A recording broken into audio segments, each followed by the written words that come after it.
तो हम लोग बात कर रहे थे कि कल हमने चैप्टर में लंग लकार के बारे में विस्तार से बात की थी और आज हम शब्दकोश और साथ में जो एक्सरसाइज है उसके बारे में बात करेंगे। धनुर्धर यानी धनुष चलाने में पारंगत, इसको इंग्लिश में कहेंगे गुड आर्चर। यह का मतलब बीता हुआ कल और यस्टरडे। आसन का मतलब अनेक थे, इसको ब्रैकेट में लिखेंगे, अनेक नहीं, यानी कि थे का मतलब इसको अंडरस्टूड है कि ये बहुवचन है, इसलिए थे या थी, जिसको इंग्लिश में हम वर बोलते हैं। और नई धातुएं अगर देखें इसमें आई है, स्मृ आया, स्मृ का मतलब याद करना और कृंत का मतलब काटना। तो केक काटने के उसमें आया था ना कृंतक, तो कृंत का मतलब काटना, स्मृ का मतलब याद करना। याद करना मीन्स टू लर्न और कृंत का काटना का मतलब टू कट, है ना। अब इसके बाद आगे ये वाले शब्द भी देख लें कि भ्रातरऊ यानी कि दो भाई यानी टू ब्रदर्स, ठीक है, टू ब्रदर्स। और उसके बाद है आसीत यानी था, एक वचन का था और इंग्लिश में हम लिखते हैं जिसको वाज।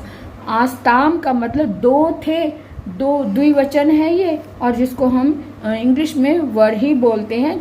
ब्रैकेट में हम लिख सकते हैं बोथ, क्योंकि इंग्लिश में बहुवचन जो द्विवचन उसको भी बहुवचन में ही लिखा जाता है। ये अपनी समझ के लिए वर का मतलब बोथ आ गया। उसके बाद देखो आ और नी मतलब ले जाना, आ का मतलब लाना, तो ले आना, तो आ नी का मतलब लाना बन गया, और इंग्लिश में जिसको हम टू ब्रिंग बोलते हैं ना। अब हम अभ्यास की ओर आ जाते हैं कि अभ्यास में क्या बताया है। इसके पुस्तक के अनुसार जो भी इसकी एक्सरसाइज है उसको हम अब सॉल्व करेंगे। तो कैसे, प्रदत्तेभ्यः विकल्पेभ्यः उचितम उत्तरम चित्वा रिक्त स्थानानि पूरयत, यानी कि प्रदत्तेभ्य मतलब दिए हुए, विकल्पों में से उचित उत्तर चित्वा मैंने चुनकर रिक्त स्थानों में भरो, पूरयत मतलब पूरा करो। अब इसको देखेंगे, इसमें क्या फर्स्ट में दिया हुआ है छात्रः कक्षाम, और ये आगे खाली स्थान है। तो ये तीन ऑप्शन दिए हुए हैं, एक प्रविश, ख प्रविशत और ग प्राविशत। तो छात्र कक्षा में प्रवेश करता है, ये एक वचन है प्रविशत, और यहाँ पे प्राविशत। तो यहाँ पे जो रूप के अनुसार जो धातु लगती है वो हम देखेंगे, क्योंकि छात्रा का मतलब है ये प्रथम पुरुष है।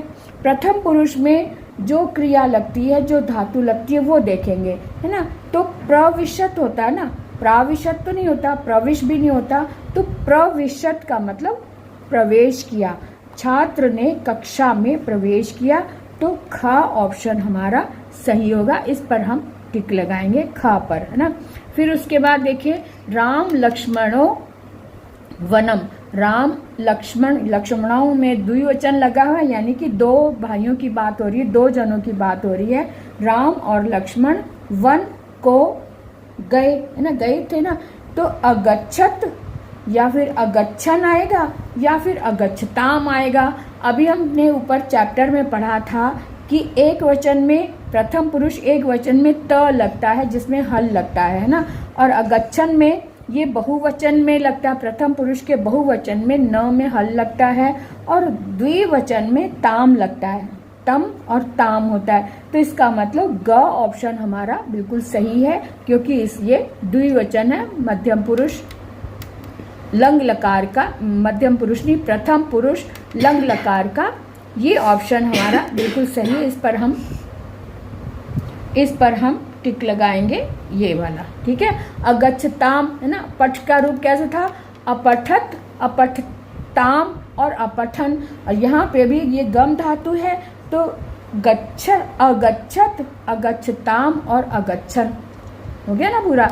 तो इस तरह से अब हम यहाँ पर इस शब्द को चुनेंगे, यहाँ पर हम टिक लगाएंगे अगच्छताम, ठीक है।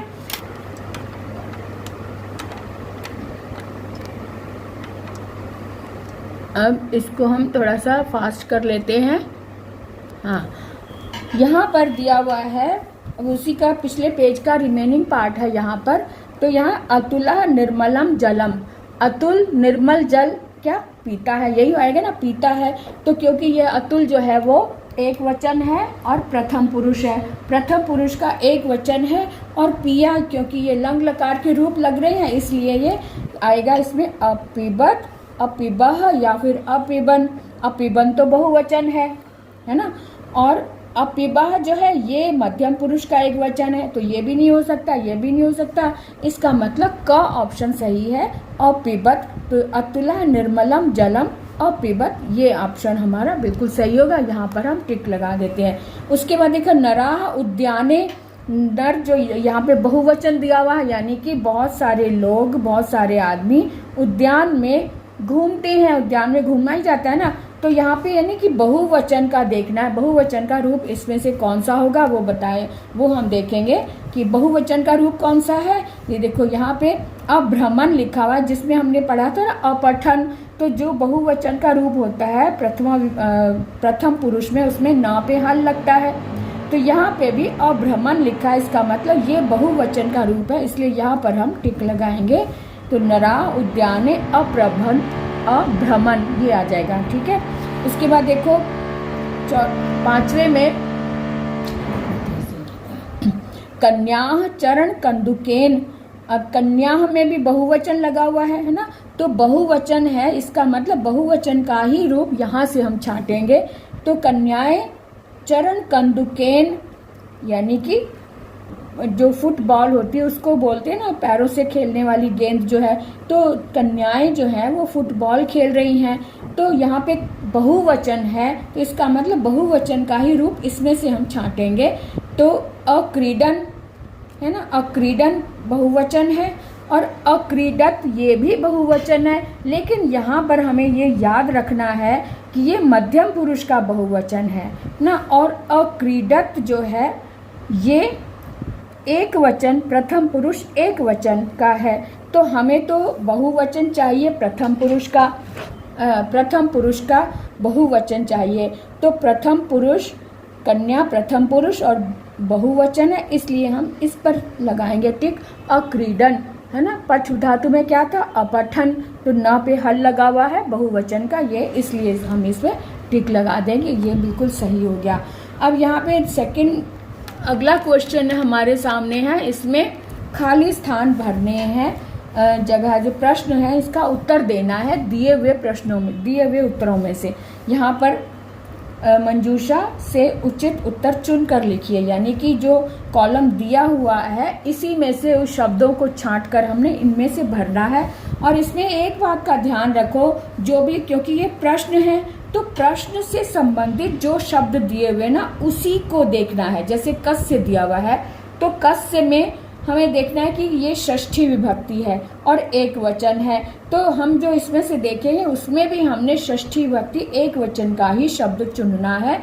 इस बात का आप ध्यान रखेंगे तो आपका प्रश्न कभी भी गलत नहीं होगा। अब यहाँ पे देखो कस्य जन्म दिवसः अस्ति, यानी किसका जन्मदिन था, और यहाँ पे देखो इसमें कस्य नहीं लगा, यानी स्य नहीं लगा, यानी षष्ठी विभक्ति इसमें भी नहीं है, इसमें भी नहीं है, इसमें भी नहीं है, इसमें भी नहीं है। तो यहाँ अकुलस्य, यहाँ पे स्य और स्य, यहाँ पे अकुलस्य में षष्ठी विभक्ति दी हुई है और एक वचन, इसका मतलब ये शब्द यहाँ पर आ जाएगा कि अकुलस्य। इस तरह से ये हम शब्द इसमें भर देंगे, अकुलस्य।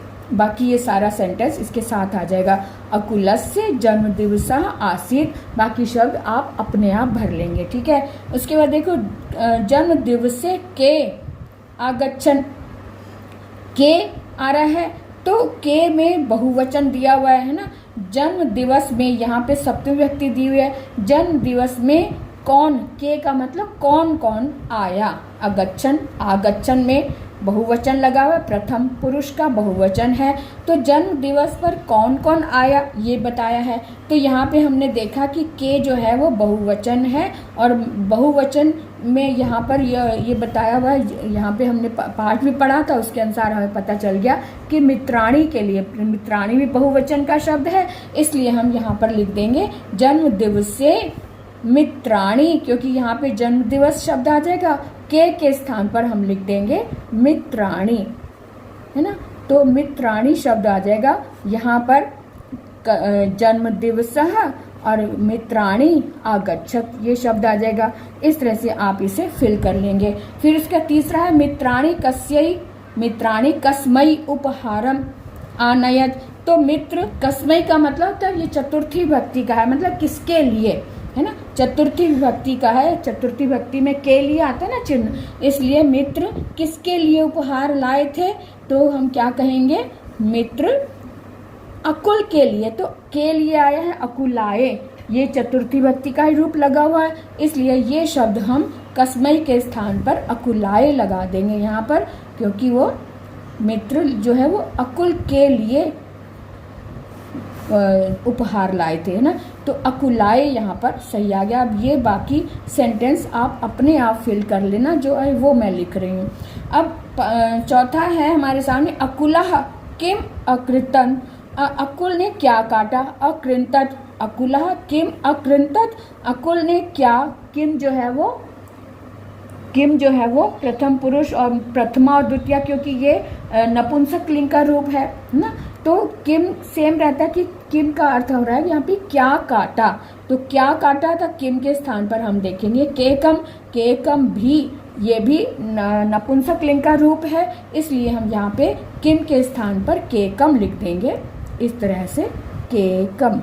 तो अकुलः केकम अकृंतत, ये वाक्य बन गया। अब पांचवा भी देख ले, सुकृति दीपिका च किम अगायताम, सुकृति और दीपिका ने क्या गाया, है ना। यहाँ पे ताम द्विवचन का रूप आया हुआ है, तो इन दोनों ने क्या गाया, तो इन दोनों ने गीतम गाया था, तो इसलिए किम के स्थान पर गीतम आ जाएगा। बाकी हम सेंटेंस अपने आप उधर से पूरा कर लेंगे, गीतम। तो क्या लिखेंगे यहाँ में, सुकृति दीपिका च गीतम अगायताम, इस तरह से सेंटेंस कंप्लीट हो जाएगा।